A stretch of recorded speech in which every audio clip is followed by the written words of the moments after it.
conversar com o professor da Faculdade Escola de Sociologia de São Paulo, Paulo Nicoli Ramires. Bom dia, Nicoli. Bom dia, Glauco. Bom dia a todos os ouvintes. Nicoli, nós temos aí o governo Bolsonaro negociando cargos com o Centrão, também negociando verbas para garantir o apoio no Congresso Nacional. E o último lance dessa estratégia nova do governo foi justamente a recriação do Ministério da Comunicação com o deputado Fábio Faria ali à frente ele que é do PSD do Rio Grande do Norte, à frente da pasta. Só que existe aí uma peculiaridade, né? A gente vai naturalizando os absurdos e não só o ministério foi recriado, como ele é genro de Silvio Santos, né? Um dos maiores proprietários de veículos de comunicação do Brasil. Como é que você viu a recriação desse ministério e o fato de ter colocado do Bolsonaro ter colocado ali o genro de Silvio Santos como titular da pasta? Bom, a grande questão é que o Bolsonaro se deu conta de que com a questão das fake news e da investigação do gabinete de ódio, né, responsável por disseminar notícias falsas, e aparentemente, é o que dizem as denúncias, esse gabinete recebia dinheiro de empresários. Então, o que está acontecendo com o Bolsonaro? Né? Ele está perdendo a sua principal fonte de divulgação de informações, que é a internet. A justiça hoje começa a fazer grandes investigações a respeito do funcionamento desses esquemas que, de alguma maneira, envolvem dinheiro público, uma vez que propagandas estatais, como da Caixa, da Petrobras, do Banco do Brasil, estão nesses sites, né? O que mostra, no mínimo, um desvio de função, mesmo porque os sites, nesse caso de notícias falsas, não teriam uma utilidade pública. Então, diante disso, agora voltando à sua questão, é que Bolsonaro se vê na necessidade de conseguir apoio de dois segmentos estratégicos. De um lado, o apoio dos evangélicos, e não faltam emissoras de TV, entre elas a Record, né, que estão ao lado de Bolsonaro, exatamente para angariar um conflito declarado com a Rede Globo, uma vez que a Globo e outros meios de comunicação impressos como Estadão, Folha, a própria Veja, se manifestam contra Bolsonaro. E agora a última cartada de Bolsonaro foi fazer um acordo com o grupo Silvio Santos, convocando então um genro do próprio Silvio Santos para comandar o Ministério da Comunicação. Então Bolsonaro se viu também na necessidade de recriar o Ministério da Comunicação, não só para ter mais aliados, inclusive a possibilidade de divulgar mais verbas, difundir mais verbas com propagandas estatais nesses canais de TV, aliás, que hoje estão em crise, né, que é o caso da Bandeirantes, alguma coisa Record, enfim. Então vejam que há uma estratégia de Bolsonaro de conseguir aliados dentro dos meios de comunicação, a fim de conseguir a construção de uma imagem positiva a respeito da presidência contra aquilo que Rede Globo, Estadão, Folha e outros meios de comunicação estão fazendo contra Bolsonaro. Então, o que me parece é que essa estratégia que está por trás da recriação do Ministério das Comunicações. Além do fato de que o genro de Silvio Santos pertence ao Centrão, o que não deixa de ser um afago, né, uma forma também do Bolsonaro se aproximar do próprio Congresso, pelo menos do Centrão, e com o Centrão, com certeza, ele não conseguirá, aliás, não será possível levar um processo de impeachment adiante. E é o que está diante dos nossos olhos, né? Diante dos problemas que o Bolsonaro tem enfrentado. Mesmo porque essa semana a gente não pode esquecer que o PDT encaminhou uma denúncia no Tribunal de Haia, né, contra o Bolsonaro.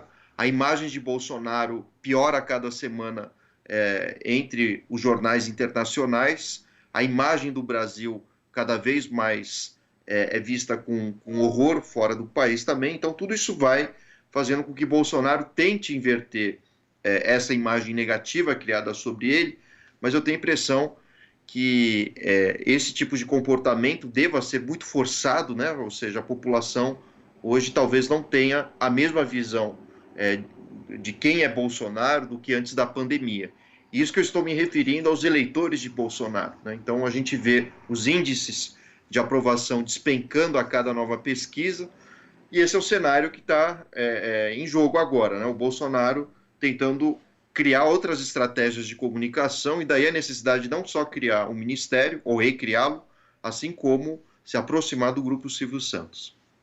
E dentro desse rol de novas estratégias, Nicolas, a gente teve essa semana aí, na quarta-feira, um homem invadindo ali a sede da Rede Globo, tentando, né, ameaçando uma funcionária ali com uma faca.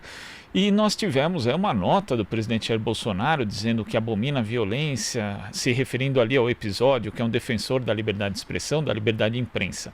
E no dia seguinte, ontem, ele faz uma live dizendo, né, fazendo de novo alusão a supostos casos de óbitos que estariam sendo contabilizados como decorrentes de Covid-19 que não seriam, e pedindo para as pessoas arranjarem um jeito e entrarem em hospitais de campanha e hospitais públicos para filmar, ou seja, estimulando que as pessoas invadam esses locais que hoje estão, muitos deles inclusive trabalhando em condições muito precárias.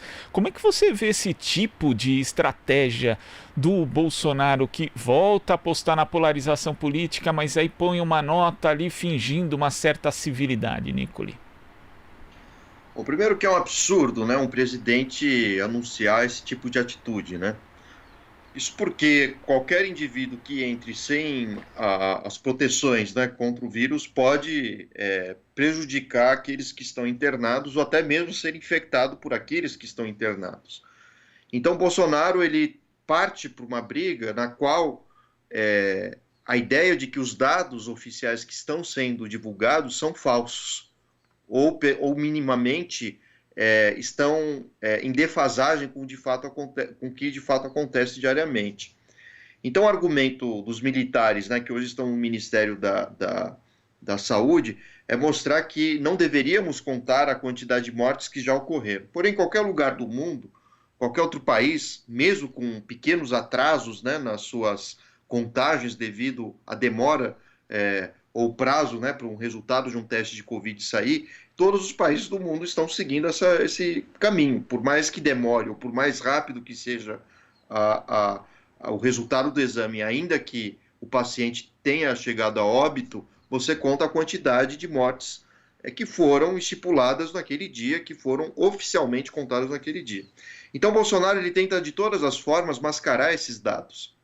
E não só mascará-los, como também deslegitimar aí o papel negacionista, né, deslegitimar o papel desse vírus e o papel dos profissionais de saúde, que eu acho que é um ponto muito importante a gente destacar. São profissionais que estão abrindo mão de estarem com as suas famílias, estão, digamos assim, no fronte de batalha, com todos os danos psicológicos que a gente possa imaginar, várias pessoas morrendo todos os dias, pessoas que resistem muito pouco, e o Bolsonaro, de uma maneira absolutamente desdenhosa, ataca esses profissionais e ataca os dados, né, que surgem, por sua vez, dos hospitais e desses profissionais. Então, o Bolsonaro, ao tentar fazer isso, ele tenta agradar aqueles 30% que ainda o apoiam, que hoje eu acho que não há outro nome melhor para designá-los que não seja lunáticos, né, uma vez que há todo esse processo de negacionismo em relação ao vírus, e então o Bolsonaro de alguma maneira tenta desestabilizar inclusive a imagem de outros governadores. Essa guerra também está declarada de narrativas.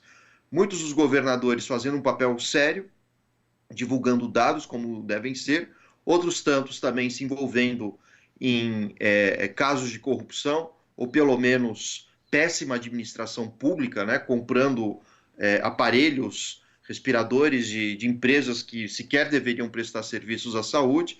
Então vejam que o Bolsonaro ele tenta criar um sentimento de instabilidade, misturando notícias falsas com investigações que a Polícia Federal faz, que são de fato verídicas e reais. O próprio Witzel também está envolvido nesses casos.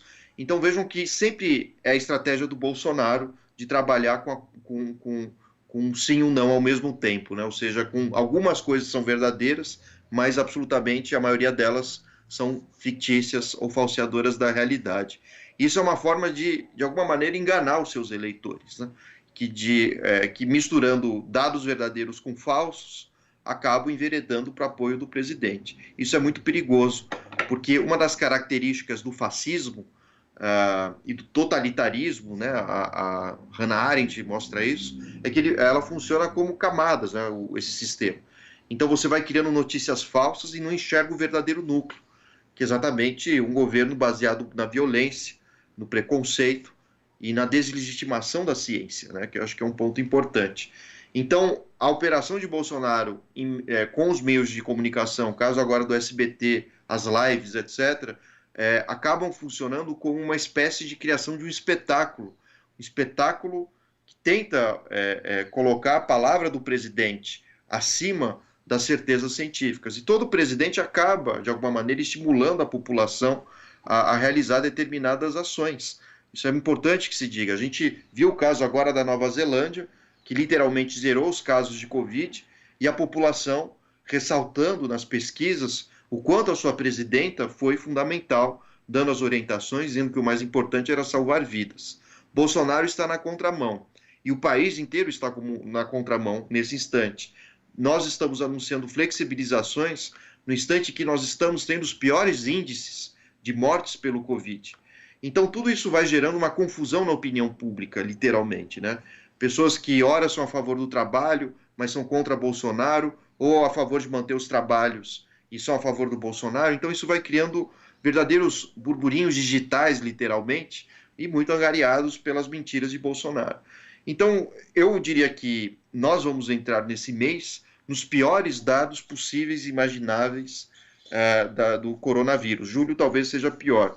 E todas as possibilidades de flexibilização que foram construídas pelos governos, eu acho dificilmente que vão se cumprir diante dessa contradição, né? Ou seja, os países que estão flexibilizando são os países que reduziram os casos de morte e de contaminação. O Brasil está flexibilizando muito sob pressão do governo federal, sem dúvida, do mercado, etc. e tal, mas nós estamos flexibilizando sem a redução desses dados, sejam de mortes ou de contaminados. Então isso de fato é muito perigoso e pode trazer danos ainda piores à economia. E voltaremos àquela velha queda de braço. O governo federal colocando a culpa nos governadores e os governadores indicando corretamente que o governo federal pouco ajuda nesse processo de redução dos casos e de infectados. Tá certo, Nicoli. Muito obrigado pela sua participação aqui no Jornal Brasil Atual e até a próxima. Eu que agradeço. Forte abraço. Abraço. Conversamos aqui com o professor da Fundação Escola Sociologia e Política de São Paulo, Paulo Nicoli Ramires. Você está ouvindo Jornal Brasil Atual. As notícias que os outros não dão.